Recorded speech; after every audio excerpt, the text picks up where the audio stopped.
Hey guys, Alduin back for another video here on the Pagan Perspective. It's almost that time of year, September 20th, or in or about September 20th. Mabon, it's almost upon us. I hope you guys are getting your altars ready. I hope you're getting into the spirit of reaping what you sow and basically giving thanks to Mother Earth for giving you everything that you wished for. I hope you're having a very successful time, and I hope that's something that you'll enjoy come next Friday.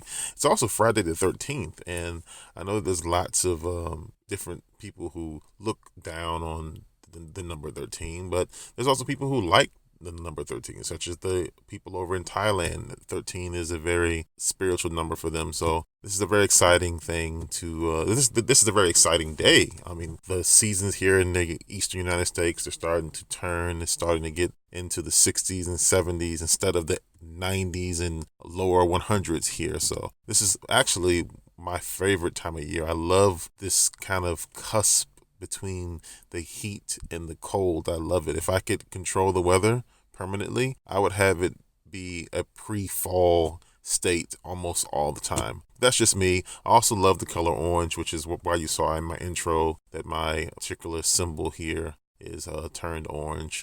I do love the trees and the leaves begin to turn orange. It's my favorite color. It makes me feel good. It just makes me smile inside when I see the color orange. This is the reason why I love pumpkin spice lattes and pumpkins so much. It's a great time of year. So without further ado, let's dive into this week's topic, which is spirit communication. The question just basically asks, how do we individually get into our spiritual communication practices? Now, as a shaman, more specifically a tech shaman, I talk to you guys a lot about how technology can kind of meld with shamanism and just the idea of shamanism. I guess I'll define it really quickly because I don't really dive in it too much. At least I haven't had many questions directly at shamanism. So a shaman is someone who in a community, the community looks toward that shaman. He or she is supposed to go basically into a trance state, sometimes aided by different narcotics and things. I particularly, as a tech shaman, I rely on music to actually get me to go to the other side. But there are plenty of people who rely successfully on using different types of natural narcotics to change their body, change their energy body, so that way they can go on an astral journey and meet different entities, meet different spirits, retrieve energies, reunite people with some of these broken energies. You guys listening to this right now, if you aren't aware, you guys have been here before. Most of you have been here before. You're not really a new soul. Some people are new souls, but for the most part, most people have been here several times. And when you're on this plane several times, you begin to pick up different allegiances, right? Different friends that will be tied to you. You would end up being reincarnated in and around these people in their new bodies, and then your lives intertwine again and again. If you ever heard of that notion where you find your soulmate again and again, it's very similar to that. You'll come into contact, of course, with your soulmate over and over again, but you'll also come into these different friendships, these different relationships, and unfortunately, sometimes you'll end up coming and intertwining with different enemies. Sometimes these people are lovers that don't really work out for you. Maybe at the moment it feels like it's great, but then you end up becoming the best of enemies. This is something that happens a lot with shaman. Sometimes we're asked to try to find out who these people are, where they came from, why do they hate you so much. A shaman can find these things out for you by speaking with your ancestors and by speaking with different entities that have had contracts with you in your past lives. Sometimes you guys have gone to war. Sometimes people have been generals. They've been kings and queens in different lands. And there's just many different reasons why you just don't mesh with everybody. And a shaman can kind of find out why this thing is happening to you, and they can try to kind of almost be a peacemaker, kind of offer olive branch to these entities for you to kind of stop whatever's going on. So if you're dealing with job loss, if you're dealing with spiritual attack, they can kind of go in, find out what's going on, find out what needs to happen on the spiritual side, and make that happen for you. So that's kind of the gist of what a shaman is. He or she is more of a problem solver. If someone's sick, it can also be for the same thing. Perhaps there's been some kind of root or some kind of spell placed upon the person from the other side. The shaman goes in, speaks with that person's patron or matron deity. If you got different allegiances and things, and they can kind of appease people from all sides to get the correct outcome, the one that you're looking for. So that's what we do. We're problem solvers, and we're just another type of witch, in my opinion. We're just trying to get things done to make sure everybody's happy, and working together. Now, you can be someone who takes money to do bad things to people. You can be someone who takes money to do good things to people, and still be considered a shaman. So it's not really a good or a bad thing. It's just about what are you going to specialize in. But as far as spiritual communication, yes, by far. I mean, we do slip onto the other side. We do speak with different entities and deities and spirits. I personally make it a rule whenever I'm driving up and down the Beltway. If I see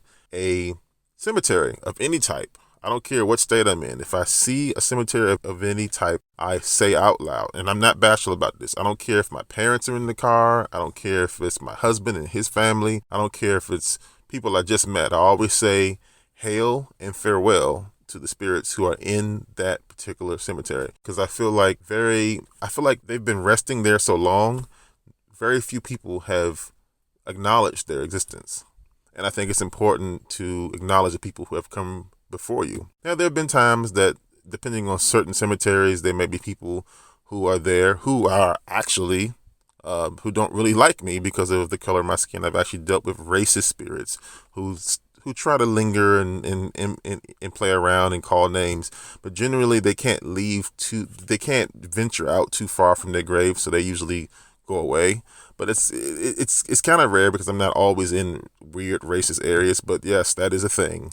When people pass over, they do keep their individual, in my opinion, sicknesses and problems of the soul. They keep that with them. So don't think just because they died a racist or what have you, that dies with the flesh body. No, they carry that with them into their afterlife. I honor my ancestors. So in most rituals, I will invite my ancestors into the circle to provide assistance or just to be there for moral support, energy support.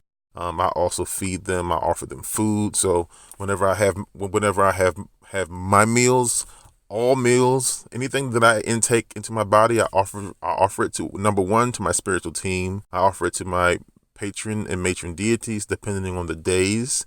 Because if you've been following different hosts here on the Pagan Perspective, there are certain days that the different deities prefer to partake. And then there's also different deities who don't really want to eat together because of different agreements and different types of food that one doesn't like. Also, certain deities don't like feasting and sharing. So depending on the day, I will offer my food to certain deities, but I always offer everything I eat to my personal spiritual team, which is comprised of spirit guides, thought forms that I've created that have gone on to become quite powerful on their own right, and just basically ancestors. Like I will often provide the foods that I know that my grandmother likes.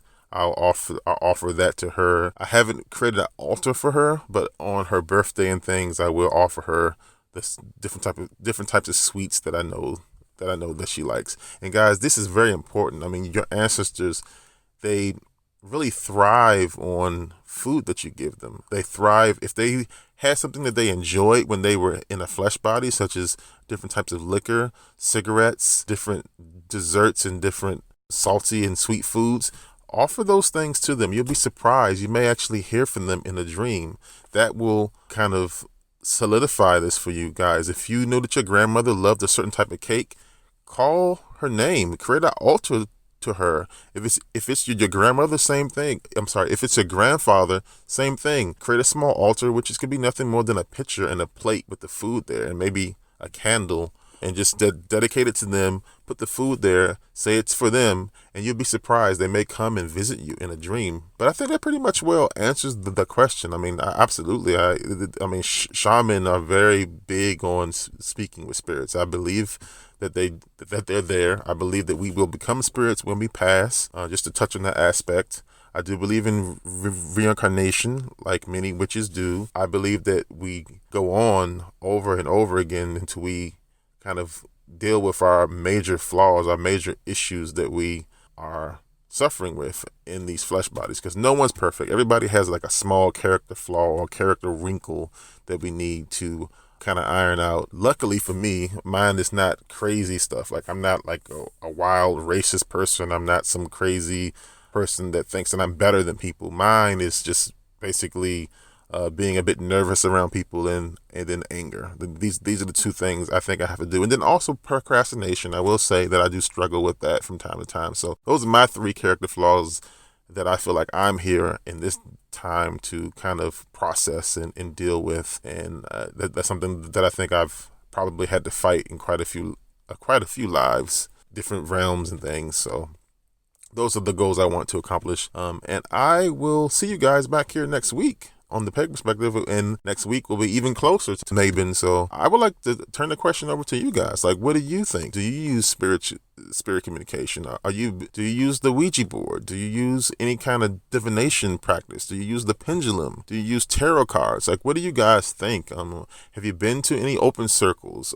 Do you believe in EVPs? I actually have an EVP. I've got to find it for you guys so I can post it maybe at the end of a video, maybe next week. I've had full-on electronic voice phenomenon recorded on tape, clear, like almost like what you hear on television with that guy Zach Baggins from the Ghost Hunters and things. Like, the voices came out super clear. In fact, it was so clear that I thought it was almost prank. I thought maybe there might have been a radio somewhere, but no.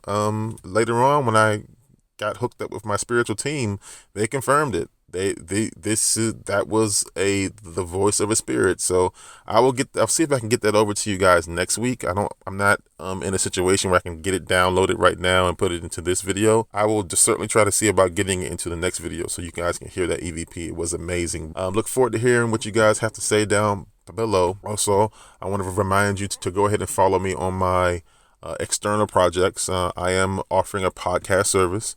I do want to help people who don't really know where to get started with podcasts. I want to get them to be able to have their word put out there. If you got something to say, I want to make sure people can hear it. The solution that I'm offering is kind of a full podcast solution. We do everything. We will help facilitate the recording, the organization, and the hosting and editing of your podcast for one low monthly fee. In fact, we've even got a promo code for you guys. It's Pagan19. That promo code is good for 30% off of our monthly plans until the end of this year. So when 2020 rolls around, we're going to have to cancel that particular 30% off coupon code, but it is down below. We do have test sessions for you guys to come in, try out our product, see if you like it. It's a really, really low cost test session, so that way it's not like a big commitment. And these plans are monthly, but you guys can cancel anytime. Your podcast will stay up. We get your podcast into Google Podcasts, and we get your podcast into Apple Podcast apps as well. So, and amongst others, but those are the 2 biggest ones that most of our clients enjoy being on. Podcasts are great for pagans. I mean, it helps people get the word out about different businesses. We've got a few people who are big on Etsy, and they've been very happy about getting their podcasts to announce new specials. We even got people who do podcasts once a month. I mean, some people are crazy and they do, sorry to say this, but some people are really crazy and they want to do daily podcasts. We can handle that, but it's a little bit more costly just because it's so much extra work. We've got to work with extra editors and things and hash out different time blocks to be able to accommodate that. But we are equipped to deal with that. So just want to let you guys know we're still rolling full steam ahead on the podcast service, and that website is fullpodcastsolution.com. That's fullpodcastsolution.com. Link will be down below. The promo code is Pagan19. That's 30% off until the end of this year. That's also down below. I will see you guys next week here on the Pagan Perspective. Thank you so much for listening, and blessed be.